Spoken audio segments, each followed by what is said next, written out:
the policeman has been charged with a murder case. It's only because you're black, because my fellow Italian... Chui. No. Chui. That's... Hello, brothers and sisters, mothers and fathers, uncles, aunties, nieces and nephews, boys and girls, he and she, they and them, everybody. Today on Hero's Diary. Oh my God.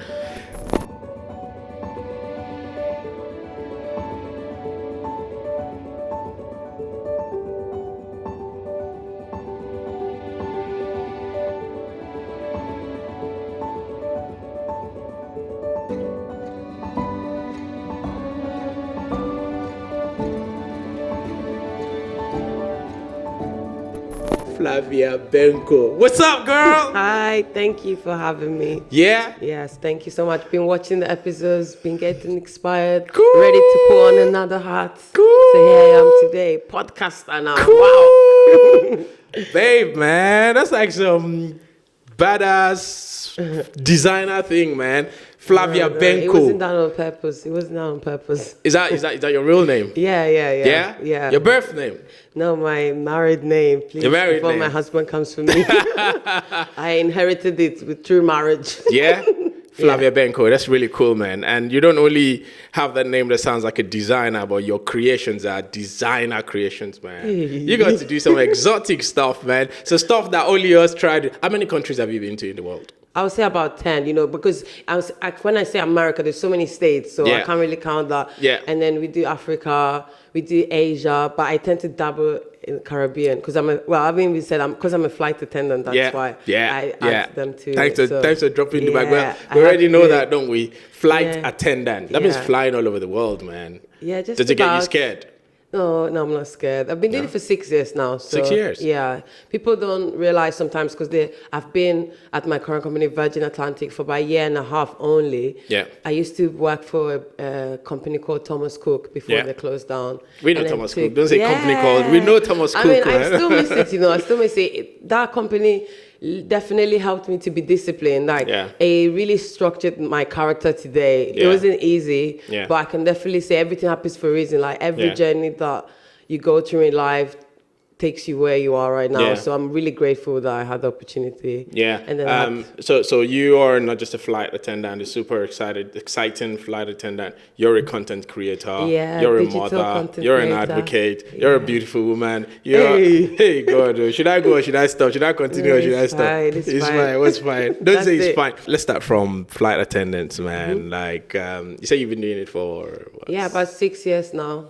I love flying, I love aviation, so it's not just the travel aspect. I love planes, I love knowing how they work, I love engines, I love the people that work, I love passengers. Yeah. Like I'm the annoying cabin crew that is always like laughing, joking. 12 hours later, everybody's like tired, ready to get off. I'm like, bye, see you later, see you soon, fly with us again. Yeah, oh, I love your hair, I love your hat. Oh, how are you? Give me a high five. Like I'm that cabin crew. Yeah, that person. Yeah. Wow. What qualities did you think do you have to have? Personality, resilience. You have to have energy because it's so tiring on the body. And for example, I'll just say like a night flight, halfway through it, you literally working in, people that work night shifts will know what I'm saying when it's like halfway through a night shift. Yeah. Night shifts can break your spirit. Like, you're like, what am I doing in my life? It's like 2:00 in the morning. Like normal people are sleeping and I'm here like working hard. So it's tough. But if you're a person that can get along with people, can work in teams, can work with people that you don't normally get along with, then you're fine. What people don't realize is you fly with a different team every single shift. Oh, wow. So you don't have like a set. Different team every single... I've never worked with the same 12 people since I've started flying. And people don't realize that. In 6 years? Yeah. You fly with maybe one person that you've seen before or two people, but you don't fly with the same team. Wait. So sometimes when you're flying, some of those, when we see all this hostess and host and all, and it's the flight, first. Sometimes they don't know each other. No, we've met each other probably 15 minutes before we go on, an hour before we go on, and then why is that though? Why does it have to be that way? People have different shifts, different patterns. People, I don't know how it just works because it's a random the way the scheduling works is a random computer. So few names, how many hours have you flown so far, where are you going, and bam, it's done. Oh, so the computer randomly most of it, and then you. I think before they give us the official schedule, there's like only 8 people in the whole company that will go through every single schedule to make sure that everything's legal. You're not flying too much, you're not flying too little, you're not flying the wrong place. Wow, that is super interesting, man. So on the flying things now, do you get scared at all? No, initially, were you? No, I've always loved flying. I've always loved planes. I've always loved flight attendants in general. They always amused me, and I think I'm trying to think. I'm not trying to exaggerate, but I'm pretty sure I'd never seen a black flight attendant while I was a kid, when I was flying to Ghana back and forth. I never seen one ever. Wow. I don't think, never. But it's because to get the certificate, you have to swim. You don't like water. You have to do all that. I don't like water. I had to learn how to swim to get the job. Of that. I cried the entire exam. And I hear during your onboarding or whatever recruitment process, you do this exercise where you have to evacuate. Yeah, it's terrible, guys. Jump into the water. If you haven't got the stomach for it, and people will apply. Yeah. And they think, oh, it's not going to be that serious, and people fail that test, and you get sent home. So from the moment, sorry, I keep tapping the table, but from the moment you get the job, it's still not guaranteed that you'll get your certificate. So the 5.5 weeks, we have 2 exams every single day, up until the last week. Wow. You can get sent home at any given point. Time. Yeah. Wow. So with Thomas Cook, I think it was exam, and on week 4, the swimming was there. So imagine now, I studied for 4 weeks. Yeah. And then the swimming was going to send me home. I was like, that can never happen. So I failed my first swimming exam because it's a tough exam. Ask people, black people, we don't like water. We don't like. I'm sorry, when water is superstitious. I don't care what anyone says. There is a mommy water.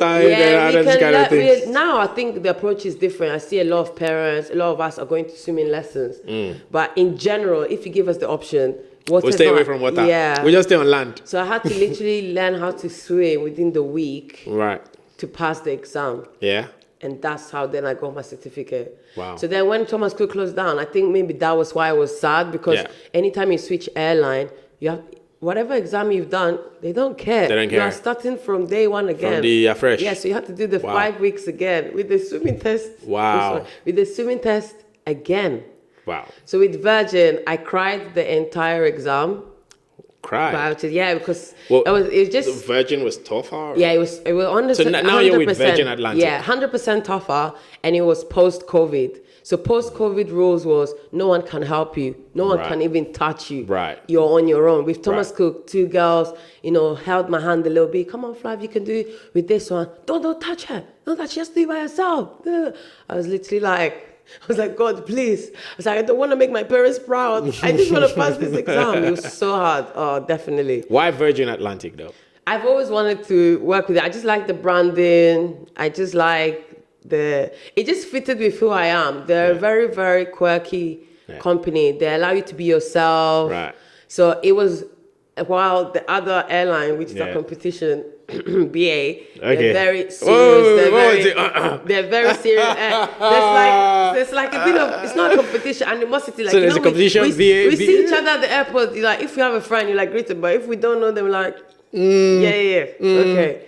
And they're very strict. They're very clinical. They're very boring. Just say it the right way. They're very boring. They're very I feel like they're very they're I don't know, they're like the lawyers, the doctors, they have to be saying, well, we're more creative. We give sweets out at the end of the flight. You're out of the box, they are in the box. We're very out of the box. Out of the box, in the box. And people don't always like it, but that's the Virgin type of people Atlantic. like to be around. Yeah. So do you see yourself working for British Airways? No. Nah. No, do you know what? I kid you not, I can't even be honest. I applied for them while I was still at Thomas Cook, and I didn't get it. I didn't even get past the first round. I didn't even, You're too when you do the for excitement. Them. No, I don't know. I was very serious in that exam. I was very serious because I knew that's the vibe. Yeah. And then they put you in 2 rooms, and then the first room goes through, and then the other room, because I didn't even get past they didn't even want me anyway. They didn't want you, yeah. No, and at the time I was crying. I was like, oh, will I ever do long haul flights? And then everything happens as I always tell everyone, everything happens for a reason. Yeah, I'm glad they didn't at the time. Well, why? Because now you don't feel you're part of the culture? No, because I flourished in Thomas Cook from then. I decided to, you know what, I'm here now. Yeah. I'm going to make the best of what I have. Yeah. Flourish where I am. And that sometimes I think people forget to, like, as you're aiming for something else, as you're setting yourself goals, we're forgetting to water current situation. Yeah. So we want to stay in mud while we're aiming to go somewhere for the gold. But where we're standing right now, it needs to be stable. Do you know what I mean? Yeah. So, yeah. So it's Virgin Atlantic for sure. Yeah, 100%. 100%. Yeah. Not British Airways. Yeah, they've pinched me for good. All right. What about, like, say, Delta, American Airlines? Okay, Delta, you're teasing me. But only because Virgin and Delta, like, are sister partners. So it's okay. I can say that. It's legally allowed. What about Emirates? No. Qatar? No, nobody. And Nigeria Airways? No, doesn't exist. No. Oh, what about Ghana Airways? No. No Ghana Airways? You see, I'm scared of flying. No Africa? I'll be scared of flying there. I don't like planes that shake, please. I like stable planes. That's why you'll never see me catch those Accra to Kumasi planes, Accra to Kofodia planes, because I don't like shaky planes. You don't like shaky planes? You don't like those turbulence that will drop like 10 meters and all this kind of stuff? No. So you reckon with Virgin Atlantic we're pretty safe? Yes. Yes, of course. Are you sure of that? Yeah, my sons flew with me, so I wouldn't put him on a plane that is not safe. Yeah? So it's pretty much fly Virgin? Yes. Yeah. Yes, please join us. All right, cool. Right, listen, let's draft back a bit to you now. So, you got a very sort of interesting, exotic origin background. Yeah. It's very mixed. It's very mixed, isn't it? So you are Italian. Yeah. So I was born in Italy. Yeah. Raised in Italy with my sister. So I've got one sibling, and we moved to the UK when I was 15. Right. We moved to the UK because Italy is a bit with black people, so it was kind of tough. Okay, wait. So you were born in Italy. Yeah, but my parents are Ghanaian. Are from Ghana. I'm always going to say I'm Ghanaian first. So you're Ghanaian. Even though I have Italian passport. So Ghanaian Italian. Yes, Afro-Italian, that's what we call it now. Afro-Italian. Yeah. Okay, cool. In Italy, they call us Italians first generation. First generation? Yes. Yeah? So Ghanaian, Italian, British kind of thing. Yeah, I didn't take the British passport. I'm still thinking about it. You're still thinking, you're still considering us. Yeah, I'm happy with if we're good enough, if we're enough. You see, but you guys left Europe, so I don't want a Brexit passport. You don't want a Brexit thing? No. Yeah, you want to be part of Europe. When you guys are queuing the long queue, non-EU, I'm queuing the EU passport. Yeah, so Ghana, Italy, you were saying, so you were born in Italy. Yeah. And then at 15, you moved here. Moved here. Moved here straight into my GCSEs. My parents, they couldn't have think of a better timing for me. To move to. It was tough. And my sister moved here when she was in year 8. So she had the easier life. Yeah? Yeah, when it was tough. So at 15, that means you speak very fluent Italian? Yes. Ooh. You still speak it? Yeah, of course. Yeah, speak Italian to us. Oh, what do you... Cosa vuoi che dico? Parlo italiano. Quindi... Yeah. Oui. What do you say? Oui, French. Si. And I'm from up north as well. So when I speak, Italy's got different regions. When I speak, an Italian will know exactly where I'm from. Where you're from, so when I speak, they know I'm Vicentina. Because I'm from the north, yeah. Right. About an hour from Venice. Where exactly are you from? Vicenza. Yeah, Vicenza. What Vicenza? Yeah. So when you watch all those Italian mafia films and all this kind of stuff. I wasn't into Sicily is in the south. Yeah, south. I wasn't really into that. But when you move, people ask you about these things. I was like, I don't know what you're on about because we're mountain people. Like we like cheese and ham and and sheep and all this kind of stuff. And pizza and pasta. Yeah. Well, that's general Italian. Yeah, that's us. We're like, even Ghanaians that live in Italy love pasta. Trust me. Yes. Right. So at 15, have you been to Ghana within the first 15 years? Yeah. My parents were very adamant because in Italy, due to how hard it was to be black in Italy, my parents always made it their mission. Every 2 years, we go to Ghana. Oh, great. So the only thing with them is they never really took us on Spain, Greece, like European holidays while in Europe. Right. But it was always Ghana. Every 2 years, there was no choice. We go to Ghana, we spend a month there, we come back. Every 2 years. So now I look back and I think I'm really grateful because the tickets weren't cheap at the time from Italy. Yeah. So I can see that literally the 2 years, it was every 2 years because that's how long it took them to save that money. Yeah. To use them to all go the money to Ghana. to go to Ghana. Oh, that's really cool of your parents, though, because if they took you guys home that often, that means they wanted you to have 100%. I'm so grateful, and I'm so Ghanaian. Yeah. It's disgusting. Why do you say so Ghanaian? Why do you say that? Ghana. Everything's Ghana. Ghana is the best. Yeah. Everything's Ghana. Not pro Italy. Pro Italy for the food, and that's when Ghanaians will lynch me because I'll eat Italian food before I eat Ghanaian food. Wow. Yeah. So if you love Ghana, why don't you like the food then? I eat Italian. Because of where I grew up, it's just the norm for me. Yeah. It's just the norm. I feel like as well, people like tell me off for that. I think African food is so nice, but it takes so long. Like if I crave like, let's say okra with like crab and prawns, it probably take me 2 weeks before I actually take the courage to go and do it because it'll take me so long to cook. Or if I want pasta with like mushrooms, truffle, olive oil, it take me about half an hour and it's done. Ooh. Do you know what I mean? Yeah. So like, let's say fufu is nice, but if my husband wants fufu, to be honest, African restaurant, 20 minutes away. You want fufu, let's drive. It takes a while. It takes a while. Yeah.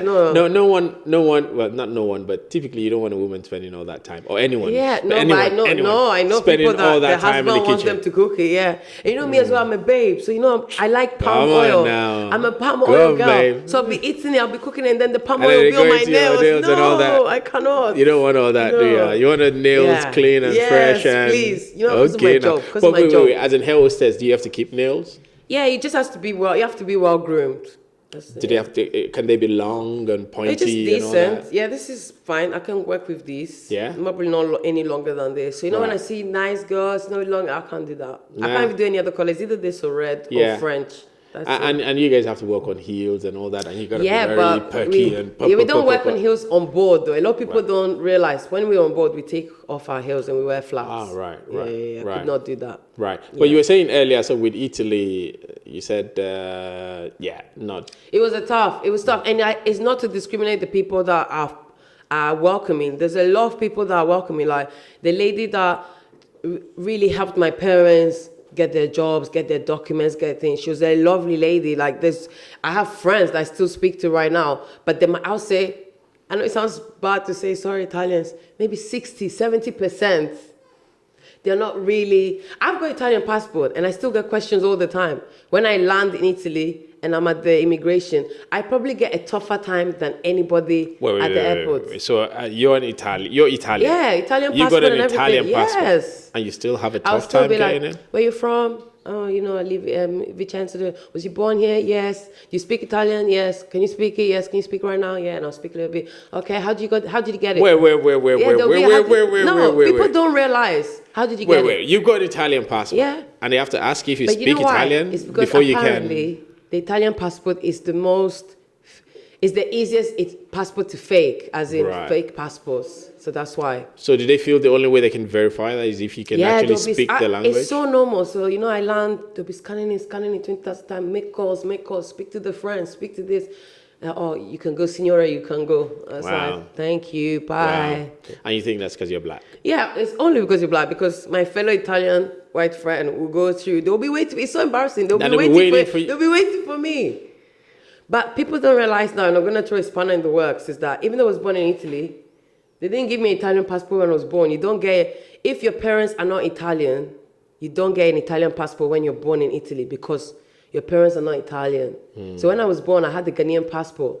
Right. I only got an Italian passport when I was 13, only because my dad was in Italy for 20 years and then qualified to get an Italian passport. So I got it because I was under 18. If I was over 18, I wouldn't have got the passport. I would have had to work for 2 years, pay tax, prove that I paid tax, showed my pay slips, my bank statement, and then apply to say, please, I've lived in your country for 20 years. Can I now be a citizen? Yeah. So for the reason why I always say I'm Ghanaian first is because even though I was born there, every 6 months, I have to go get a stamp anyway. Like, indefinite stay. I have to go and get it every 6 months. Queue outside in the rain. Like, I've just come from a boat. So it's always like, I like Italy, but I can't say I love Italy because of and they still go through it right now. Like, I'm here now, I'm 34 right now. And someone that's born today in Italy will start. I'm 34. You mean 24? No, 34. No, actually, I can't hear. Do you actually mean 24? Yeah, 34. You just have to, drink water, look after yourself, don't have stress, no drama. Yeah, and people that are born today, that parents are not Italian, will still have to go through the same thing. The law hasn't changed. Still. Right, but in a day-to-day living, what experiences do you have in terms of like racism? You still get people looking at you. You get stared at all the time. Like, even when friends fly there, holiday Italy is not living Italy, yeah. And Italy for Africans is not the same as Italy for Black Americans with an American accent. Yeah, it's two different countries. When you go, people still touch your hair, people still look at you, wow. People still hold their bag, people are still crossed on the other side of the road. Like, the worst experience we probably faced was sitting at a restaurant and we didn't get served and we had to leave. Because why? Because we were of color. Like, when people tell my story, like, I laugh now, but when I think about it now, it was but how did you know that was why? Because we didn't get served. Everybody gets sit down, get served, get the food. And we are still sitting there. Your server never arrives, and you pick it up and go. No one even apologized for the delay. You just go. Wow. Or I can tell you another experience. And this is not like, America, slavery times here. This is Europe, like 1990s, yeah? The worst one was like my auntie. She was washing plates. She was working as a, washing plates at the pizzeria, a pizza restaurant. And they were slammed, and they were like, we need help. So she went to collect some plates from some tables, and she literally got screamed at by the boss here, saying, if they find out that there's a black person touching the dishes, nobody will ever come here again. Get back inside. You understand? This is 1990, Italy. Wow. Now my auntie and her family, they live in America. But it's really sad because, I see Ghanaians, Africans, Nigerians, that they work so hard in Italy, yeah? And then when we have to move and start over again. And that's why I'm grateful to my parents, because apart from that kind of behavior, they were pretty sad. My dad had a good job. My mom had a decent job. We had friends. We had a place to stay. We were stable there, but you don't have a future there. I would have never been a flight attendant in Italy. I would have just never got the job going to the interview. Do you know what I mean? They literally moved to the UK because of us. Wow. They would have probably just been like, it is what it is. It is what it is, yeah. When you have friends, our parents, as long as they have friends, the community around them, they're fine. Did your parents think it was better in the UK? It's better, but the lifestyle's different. So I feel like here in the UK, everyone is working. Everyone works in the UK. Nobody rests. Nobody, like in Italy, we have naps. 3 o'clock, yes, we have naps. We rest, we come home, everybody eats as a family. So I'm glad I have both. So we're very family orientated, like my parents are very family orientated. Like my dad always used to come, work, then come home, have lunch with us. We're settled, are you doing your homeworks? Are you okay? Then go back to work and then come back in the evening. So we always had family meals. We always had set holidays. All I see that in the UK, all you go to do is work. When I moved to the UK and there was a 24-hour Asda, I was like, wow, so shops don't close. I was like, wow, so you can go at 3 o'clock in the morning and you can go and buy just groceries. I was like, so when do people sleep? Well, is that because you lived in the mountainside in Italy? In general, Italy, Nah. When they close, they close. People 7 sleep o'clock. And take a rest. Yeah. So that's the quality of life is different. Yeah. And I'm glad I've brought that into here in the UK. The way you're doing. So it's still hard because you come here, you just get accustomed. Like, I mean, I'm saying this now. My friends are probably watching this, screaming like, "Flav, you're a workaholic." But that's just the way you've become. Yeah. So maybe that experience helped you in terms of creating that work-life balance. Yeah, trying. We're all still trying. Because that kind of cuts across everything. We're going to get into other things you do. Now that kind of cuts across everything. You're trying to create that work-life balance. Yeah, sometimes I go into overdrive and I have to be like, no, I have to stop. This is not healthy. This is not good. No. Yeah. You are Ghanaian and British and live in Britain. And Virgin Atlantic, for example, flies to Nigeria. But they don't go to Ghana. No, they used to. I wasn't flying with them. I wasn't working for them before. How long ago was that? Apparently it's years ago, so I don't even have the details. So why don't they go to Ghana then? I don't know. All I know is that I'm fighting for my people. Please, soon, we shall go to Accra. And on that day, I'll be on the inaugurating flight, cutting the ribbon. Yeah, because they fly to Nigeria. So Virgin Atlantic flight to Nigeria, and I know it's one of the most expensive flights. So Lagos, what's it called? London to Lagos. It's 1,000 something. It's 6 hours. Yeah. London to New York is what, 6 hours, 7 hours? Yeah, like you can go 6 hours. Sometimes 6 hours, if 7 the hours. wind is by your side, you can go in 5.5. Thereabout. But sometimes you can get a flight to New York for £350. Americans. I know you get a flight to Lagos for £1,500. What's going on there? Anytime people ask me, all I can tell you is, first of all, ask your government, because they're the ones that put bills and taxes and whatnot. And second of all, I only work from the moment you walked onto the plane. I don't sell tickets. I can't do discounts. I can't fly your friend. I can't fly your auntie. I can't fly your child. I don't know payroll. I don't know why anything is anyhow. Okay, well, it is what it is. I think I keep flying with us, because when you guys are on board, I love the Lagos route, yeah. Why? Because aunties, they treat me like a princess. Yeah. Like daughter. Sometimes thank you so much. I have a son. Service. Have they ever told you I have a son? Oh, they'll be like, I have a son, I have a friend, or I'll be serving them. If I'm in Africa, so I'm serving them. Oh, you are married. Okay, have you got a sister? Have you got a friend? And they all call me, they're like, oh, you're from Ghana, because I wear my badge with my flags. You can choose as well. Right, that's why I love Virgin. You can be yourself. Yeah. So I always have an Italian flag and a Ghanaian flag on my name badge. Wow. So they'll always see it to be like, hey, sister. Yeah. They'll be like, Akwaba, Otisane. And I'll be like, yeah. And you'll be like, yeah. Okay. What is it? Why do you say bye in Yoruba? Because this girl always says, Odabo. Everybody's going to say, Odabo, see you soon, Odabo. So, as a Ghanaian, do you speak your language though? Yes, I speak my language. What's your language again? Tree. Everyone say tree, like chewing gum. Tree. Like you're chewing gum. Tree. How do you spell it? TWI, tree. Tree. No, tree. Tree. That's CHUI. No.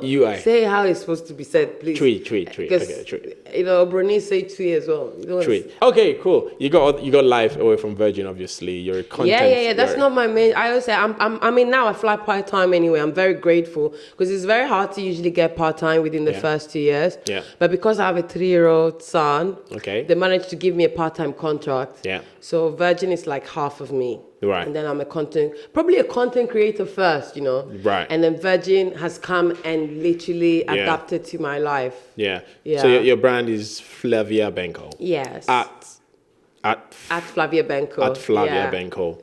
Right. And then your Italian name. So it is. I mean, it sounds really exotic, and I love it. Each time I see your name, it just sounds like some designer somewhere, which I suppose you are. So you're a content creator. Yeah. And you create digital creator. Digital creator. What's the difference? So basically, I still create content on my platform, Instagram, TikTok, whatever. So from that point of view, I don't really view myself as an influencer, because the content I create most of the time gets sold to brands.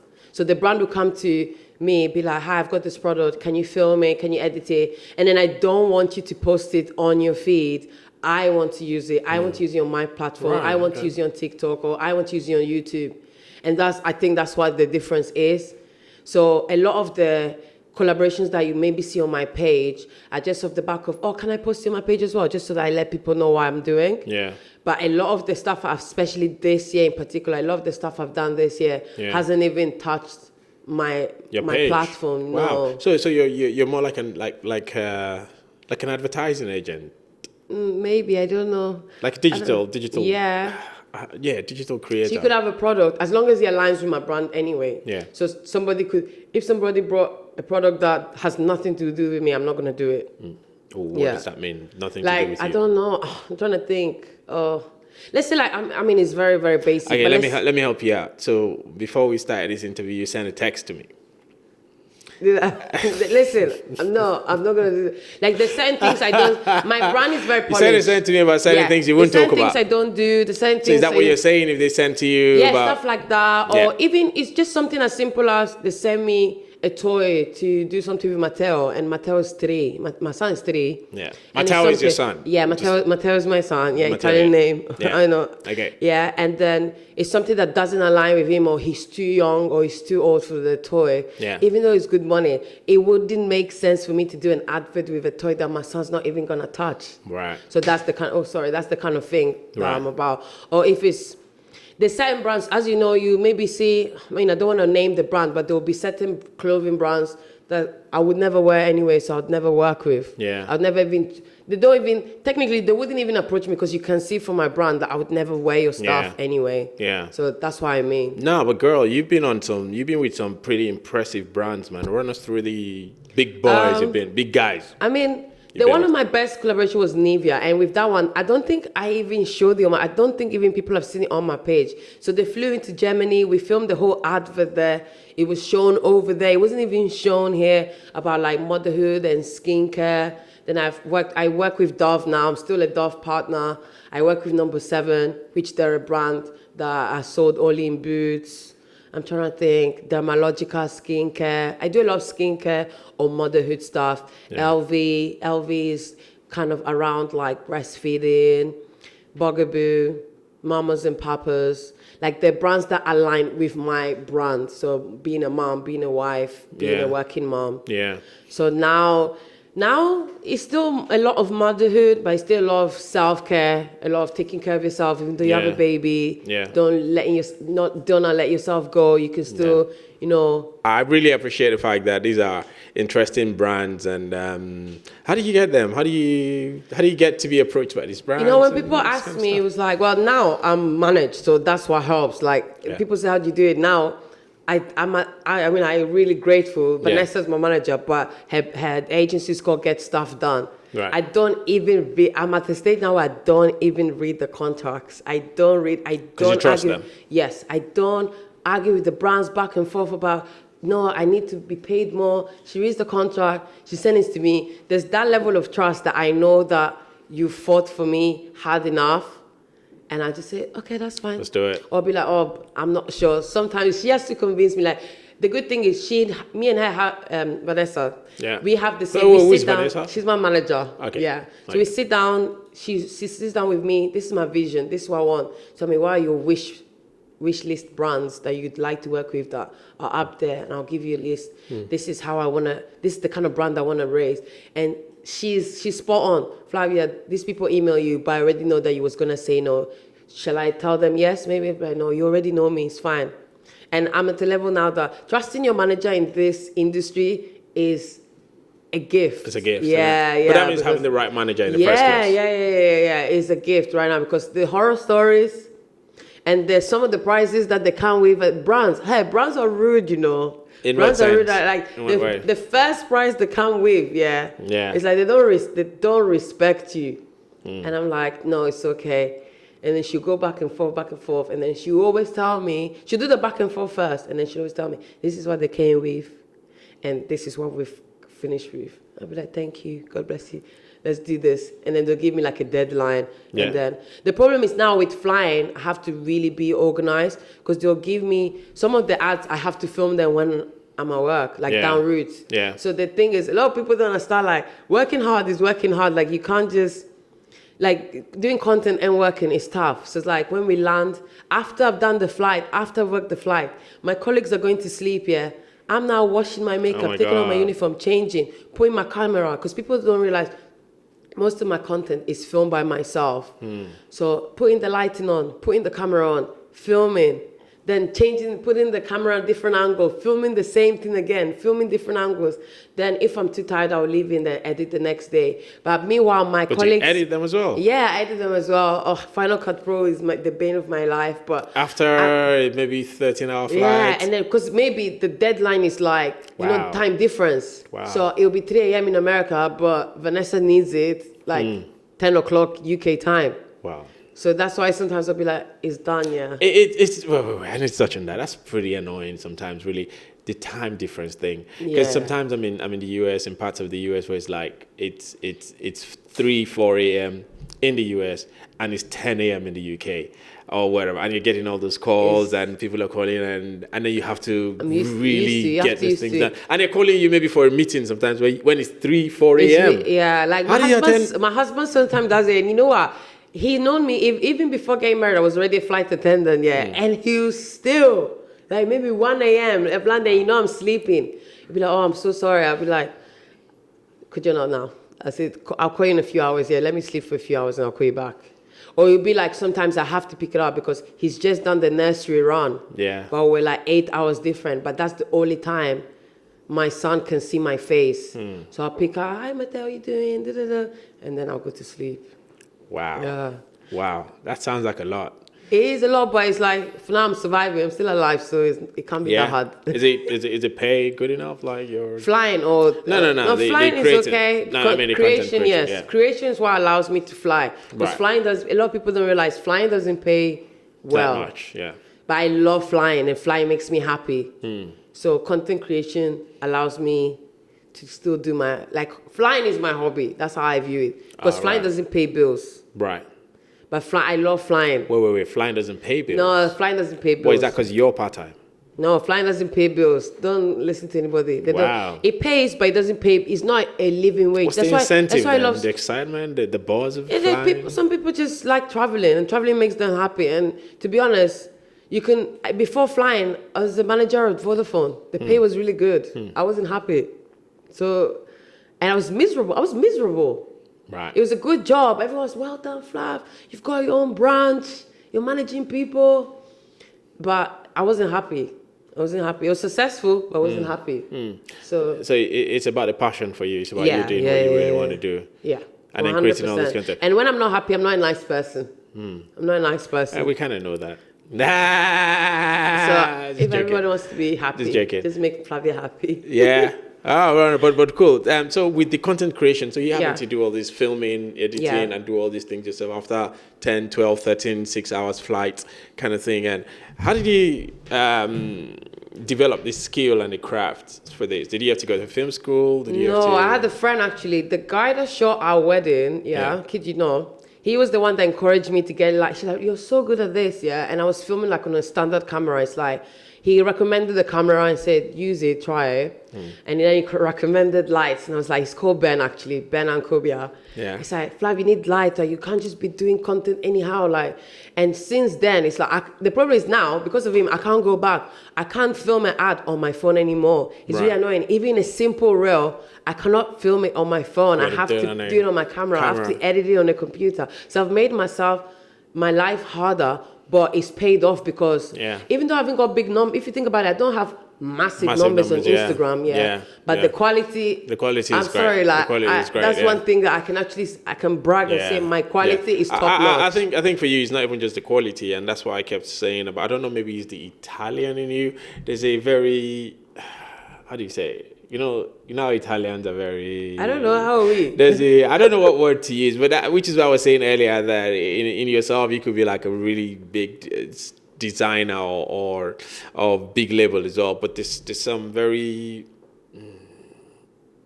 You don't have the words. I don't have the words. But I look at your content and no, I know how I like it. And I kid you not, you can go on my computer right now, my Mac and my hard drive, I've got, if I stop filming content today, I have content for the rest of the year.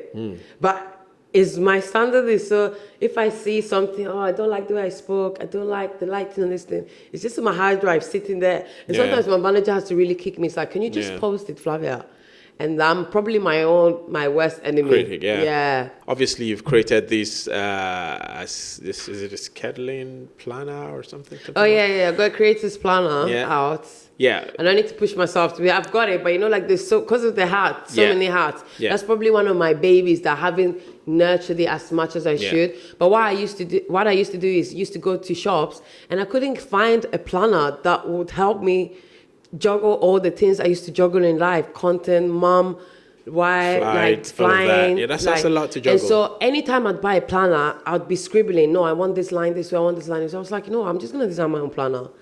And then one of my friends, Melody, was like, I know a designer, like a guy that can help us do it. And then we did it. And before we know it, we were printing it off. And then before you know it, I had it in my hand. And I was like, oh my God, I love this so much. And that's what I used to plan everything. And I was like, actually, other content creators could benefit from this. And that's when I put it out. So it's still out now. I need to probably push a bit more. Now coming to the end of the year, if you need a planner, now is the time to get in. And I always feel like I never really view January as the start of the year. I always view September as the start of the year. I've always been like, September is when you start, you've got these months to really gear up. So by the time you're in January, you shouldn't be now starting to go gym in January. You should be starting to go gym in September. So by the time you're in January, you're already going. Yeah, so that's how I am. So for me, that's why this month I feel it's been my busiest month, because I'm there. I'm trying to recollect all my thoughts, ready, so that I'm pushing for a strong end of the year. Do you know what I mean? And do you think the fact that you have so many things to deal with, so many things to do, has that helped you become a better planner? You got to fly, and then you got to fly a long flight, and then arrive, and then think of creating this, and then you're a mom, and then there's a Being son. a mom is what's helped me be organized, because I have no choice. There's a lot of moms. There's a lot of moms who are not organized. Yeah, I don't know, but you know what? For me personally, with my discipline, Mateo is because I have no choice. I have now, I gave birth to a baby, and then the hospital gave it to me and said, I can leave the hospital with this child. I'm like, wow, I'm allowed to leave with a child after the hospital and take care of this human. Yeah. So he's probably why, because someone depends on me now. Yeah. I can't just be doing yiggy yaga. I have to be focused. Yeah. Do you know what I mean? I'm gonna tell you, he's 3 years old. Yeah, I love him so much. I'm obsessed with I'm a full-on spoiling your son kind of mom. It's so bad. I thought I'd never be like that, but I am. These family things, Mateo brings us into this talk about your mother. No mom guilt. That's the baby I'm what's it called again? No mom guilt. No mom guilt. Okay. It's about being a mom, but still taking care of yourself. Yeah. Still looking after yourself. Still addressing little things that a lot of people don't talk about. Like, a simple thing like sitting down and taking a break and enjoying a show. Like, people don't understand the mental health aspect once you give birth. And I think I never view it as that. Like, now I look at my mom and think like, wow, how did you actually do this? Like, because I wasn't even the easiest child. You know what I mean? I think, wow. But now that I'm a mom, I'm like, I want to be this kind of mom. And it's possible to be this kind of mom, and not a lot of mom are doing it. So how can I help them? How can we all do it together? I'm not a perfect mom by no means, but I feel like the approach is a good approach. So why not share it amongst other ones? Yeah. So I delved into anxiety. I delved into taking care of yourself. I delved into questioning yourself, confidence, self-care, treating yourself, stuff like that. Yeah. And I'm trying to now build a community. So it first started as, I want to discuss it with other moms. I love the content. I love anything to do with motherhood and moms. I love it anyway. And then I thought I brought it out to the world, and the world seemed to really respond well to it. And I'm like, I can't waste this gift of talking to moms and encouraging moms. So then I thought, now it's time for me to build a community. So even though it's doing well, now it's only going to start now, because it's like, this can be a community. You see big pages. I'm trying to think, big pages of motherhood communities. That's now where I want to go next. That's where I'm going next, not where I want to. That's the road. So how's the feedback on that been like? It's been good. So now the next thing for me would be to do an event for it. I've built up a page, and then start from there and build it across. I'm quite excited about it. Really, really excited about it. Yeah. And that's something that I know is never the excitement is never gonna run out, because everybody's giving birth. There are always moms. There's always moms. There's always children. Yeah. And it helps a young mother to hear from another young mother. I guess. 100%. If I can do it, you can do it. And when I was pregnant, I say we because even though you're pregnant, even your husband's pregnant, so to speak, we spoke down, we sat down. It's like, this is the mama I want to be. What? Your husband's pregnant? Yeah, like when you're both pregnant, you're both waiting to carry this child. You're both pregnant? You're physically pregnant, but your husband's also getting ready. Yeah, I get what you mean, yeah. I mean, of course, we live in a world where not everybody takes care of their children, but I was quite fortunate that from that aspect, great, perfect dad, yeah. We sat down, this is the mom I want to be. This is the mom I definitely don't want to be, because if I'm this mom, this is how depressed and how terrible I'm going to be. Yeah. And I'm happy that I stuck to my guns. This is what I want to be. Still want to take care of myself. Still want to, pop out. Still want to. And some moms are happy to be stay-at-home moms. And it's good if you know that that's what you want to do. Yeah. And it's good to know if you don't want to. And it's good. And you're allowed to also say, I'm actually not a stay-at-home mom. So for me, I've always been a working kind of person. And I know that staying at home wouldn't have been where all my joy came from. Yeah. So it's like, are you happy with me going back to work? Because once everything's done and we're up and running, I'm going back to work. So it was about that. So for me, part-time flying is a compromise. Yeah. Yeah, it's a compromise for me that keeps me happy. Talking to moms and trying to help moms with your content that you're creating. No guilt, no mom guilt. No mom guilt. No mom guilt and all that. Are they specific to just moms in general, or do you cater to... It's specific. It's definitely specific to moms. I'm not gonna lie. But then some of the episodes I filmed were like, if you're a friend of a mom, if you're the father of the child, if you're the grandparent, some of these episodes apply to you because guess what? The mom can't do it by herself. So I think one of the episodes that really, really like had one of the most views was the one like, how can I help my mom friend? So it's about, if you're a friend, a lot of people don't understand that once you have a baby, your life changes. And some friends demand for you to do the same things you were doing before you had the baby. And life is different, especially the first year and a half is different. So that episode was more about how can you communicate with your mom friend? How can you help her? What are the things that your mom friend might be scared to ask you or might be scared to communicate to you? And the conversation in the comment section was mind blown. Like, I just thought I was speaking, to the camera about my personal experience. And I was like, oh, actually, I'm not alone. And it was nice to see, because sometimes, these people in the comment section, they'll be having their own conversation to read and be like, this is good. I'm like, it wasn't even done on purpose to get, even if I get one comment, somebody's watched it, it's fine. I get a DM sometimes to be like, oh, Flav, I've been watching them. I'm so grateful. Thank you so much. That's enough for me, because a mom that's alone, that's not alone anymore, is a mom's raising the future. So they're the ones that we need to be supporting right now. We've got to love our moms, innit? Yeah. We can't be anything without our beautiful mothers and all that. But are there specific things you talk about in your content in No Mom Guilt that's related specifically to young Black mothers? Yeah. So it was basically around. Is one of the episodes that's coming up, actually. It has not out yet. It was about advocating for yourself. So there's a charity already that I know that do that a lot, so 5 times more. So moms, and even was my own personal experience. Oh, my hospital experience was, I had a really good pregnancy, and then the moment I entered the hospital, it was pretty much traumatic. Like, this level of care that they give to you compared to someone else is so visible. What do you mean someone else? Someone that's not you. Yeah, I don't want to like the someone level of care, black. as a woman of color, you have to be more alert. So that's why I had to study more. Okay, what is this injection? What's the name of this? What does it do for you? Me and my other half went to so many classes, So when it was my time, they were just, my husband. Okay. I always say my other half. That just sounds better. It just sounds better to say my husband. Yeah, anytime they were suggesting certain medication, like, that's why I want yes, that's why I don't want yes. And I was making sure as well that Kojo, my husband, knew exactly what I was telling, because when I was in pain and I couldn't focus, he could advocate for me. That's why I felt really sorry for the moms that gave birth during COVID that weren't even allowed a partner at the time, and then they were only allowed one because they were literally by themselves. So it's more, now we're going to go into more serious episodes where we're talking about how can I speak up for myself and making other people understand me, and at the same time surviving in this world, because we're here. We can't complain about it, or we can't make something of what we have. So in a world like we are now in the UK and the Western world, do you think it is harder for young Black women? It's harder, but you know what? It's unfair to ask me only because I've lived in Italy. From your experience, based on your experience, obviously. It's not as bad as it could be. My Italian experience was 10 times worse. It was really bad. So coming to the UK, for me, is a walk in the park. Oh, great. But it still could be better. Do you know what I mean? And then so it's bad, but it's bad. We in Britain, we're still all right. Trust me, people have got it worse. People have it way worse. So, but it's only because I feel like here you have more. You're entitled to have your own voice more. So people here, they protest.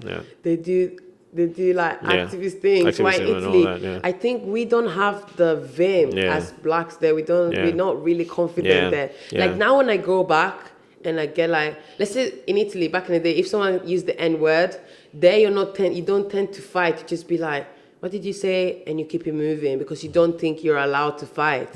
But now if I was to go back, someone used the word, you're gonna know about it. Do you know what I mean? But that's only because I've come to the UK and I've seen Asians, mixed race, Black people stand up for themselves, and I'm like, whoa. Like I think like I was really in shock. I think one of my first days of schools in the UK, I was like, I think someone like was fighting, and I was like, I came up, I was like, Mom, like, Black people, they're very confident, like they're very loud. It's not like in Italy we are quiet. That's why in Italy I always get in trouble because I would speak up. I'll get in trouble. I'll get expelled. Like in Italy I was a troubled child. But when I moved there, equality. I was A-star. So I told my parents that, you see, it was the country we was in. That was the problem and not me. Yeah. And like sometimes my parents look back and it's like, yeah, we were really strict on you, but it wasn't your fault. Yeah. I think it's a great thing. I'm going to give kudos where kudos is necessary, because there's a case in the news about a few days ago about a black guy who got shot. I don't want to mention names. Who got shot last year, and just a day or two, the policeman has been charged with a murder case. And I was watching the news, my friend, and I looked at it and I say, that possibly can only be in the UK, you know. Yeah. Oh no. If it was in our sister. Yeah, no. 100%. Oh no, though, even if you're drowning, white policeman shooting a black guy, that's like the Don case, isn't it? People have drowned and they watch people drowning and just watch the person die. And then it'd be like RIP. RIP, innit? Yeah. But now the policeman's been charged for murder, and that's really good. And I hope the authorities are watching. Kudos to you, and that's that. I hope that continues and for us, because everyone's human and everyone needs to be treated as human. And we thank the British government and the UK for that. I mean, that's not to say that it's perfect. There's a long way to go still. It's a long way to go, but I'm telling you, from like people that lived in other parts of Europe, you've got it okay. You haven't got it that bad. Yeah. Just keep fighting for what you need to fight, and it's fine. Oh, brilliant. So let's come family now, man. Mother. So that's a mother. I can't believe it. Still 3 years down, I still can't believe I'm a mom. Like, I never thought it was gonna be like.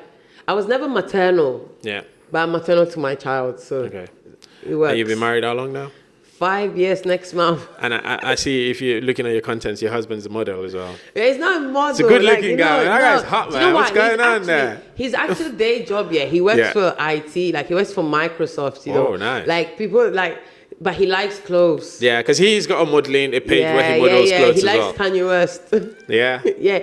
I mean, old Kanye West. Let's just say that. Yeah. Not the new one. Yeah. I've seen some of the pictures there and all that. So how's the whole thing going and all that? It's fine. I mean, a lot of the things we do separately, like I do a lot of mom travel stuff. He does a lot of fashion, but then we come together and do family. When it comes to family, people like it as well. So that's it. It wasn't even done on purpose. Like, it's not like... It's just, we just gravitated towards it and we enjoy it, and then we can also do it together and it works. And it's also great when like brands like it and then we're getting paid for it, and it's just a cherry on top, do you know what I mean? But it was never on purpose. I feel like when we first started doing it, I was just like literally like documenting the wedding process. Yeah. And from there, people just followed the journey. Yeah. I think literally that's how it started. And he's Ghanaian as well. Yeah. Have you taken your son to Ghana? Yeah. Yeah. I mean, was this the first? Yeah, this was the first because of COVID. Yeah. I had plans to take Mattel straight away, but COVID, this and that. So this year was the first year I went to Ghana. Yeah. Did this Ghanaian passport. Even though it's British, I was like, we are going to get a Ghana passport. Nice. Facts. Nice. So when we land. Nice. Not just be stamping visa. So in between all this busy flying, content, motherhood, no mom guilt and all that, how do you unwind? What do you do? How do you have fun? I know you like partying. I know that one. I know that one. But I like music. Yeah. So music what makes me happy. Yeah. Like sometimes I feel I've only just started to clock on now because everyone says the same things. Like, oh, how do you know the words to all these songs? I just like music. Yeah. I like music. I like Afrobeats. Yeah. I love Afrobeats. Yeah. I love house music. I'm a bit of everything, but in general, if I'm at a party, I'm waiting until I was like, DJ, what time are you playing Afrobeats? Then I can wake up. You love Afrobeats? Yeah, I love it. I'm happy. You ever been in Nigeria, apart from flying, that you go out and play in Nigeria? Yeah, a couple of times. Yeah? Yeah. Like it, yeah? But in Ghana, I've got Ghana, no? All right, cool. All right, so we're going to round up on the last one now, which is obviously you're going to speak to your young Ghanaian girl, young Nigerian girl, young African girl, who's looking at you now and they're dreaming now, oh, one day I'd love to be a flight attendant. I'd love to create content for like big international brands. I'd love to be a great mother and stuff like that. Okay, talk to your people now. Just start. Literally, that's all I did. Just start. And as you start, you perfect your craft. And I need to take this advice myself. Don't watch anybody. Just be focused on your own vision. And even though it's 2023, still try and use a pen and paper, because once you've written down your goal, that's when you can actually commit to something that you've written with your own hands. So I'm big on vision boards. I'm big on visualizing your life. So I say, sit down for 5 minutes and be like, how do I want my day to go when I'm successful? So I'll be like, I'm coming out of the door, my nice house, my husband coming through the door. I've just posted my favorite album, my favorite brand, and my son is wearing the uniform from this private school, and he's so happy and he's playing in the garden. I don't have that right now, but that's the goal. That's my goal anyway. And how do I get there? It's one step at a time. And what else can I say? Just be confident, be yourself, and don't be scared to be unique. Like I'm in a quiet taste. You're Virgin Atlantic. No, I'm a quiet taste. You either like me or you either like me or you don't. And I'm at the point in time where it's like I'm literally like I just want to be happy. How do I get there? And I start by little pockets of happiness. How can I be happy today? If I listen to, a little bit of Ashake, makes me happy. Loud in the car. Yeah. Organized. Yeah. It makes me happy. And I just want to be happy. Happiness is the end goal, not so much. Yeah, money helps. I'll never be the one to say money doesn't bring happiness. Money brings happiness. When you are doing your nails and they're expensive, is it good? But money is good, but apart from money, what makes you happy? And how can I make money from what makes me happy? Yeah. And I think that's why I'm satisfied at the moment. Not where I want to be, but I'm okay for now because I'm happy. Oh, brilliant. Nigerian jollof or Ghanaian jollof? No, Ghanaian jollof all the way, please. And always and forevermore. But listen, I've had a lot of neutrals who have tried it and they say lie and Nigerian jollof. Just to break your heart. Depends where the restaurants they're going. Just come to my house. Bro, you can say because you're Ghanaian, but Nigeria, a lot of people who have said it. Anyway. Nigerians have eaten my jollof and they're happy. So we're not going to do that argument right now. Listen, Flavia, we'll come to an end of this, man. Oh, gosh. It's okay. Don't Oh, my God. You've been such a great spot. Come here. Thank you very much for coming, man. Really appreciate having you here. You're welcome. Amazing episode here in Diary. We're going to see you guys again on the next episode. Flavia right here, Virgin Atlantic flight attendant, content creator, superstar mom. Thank you. See you guys soon. Keep watching. Bye.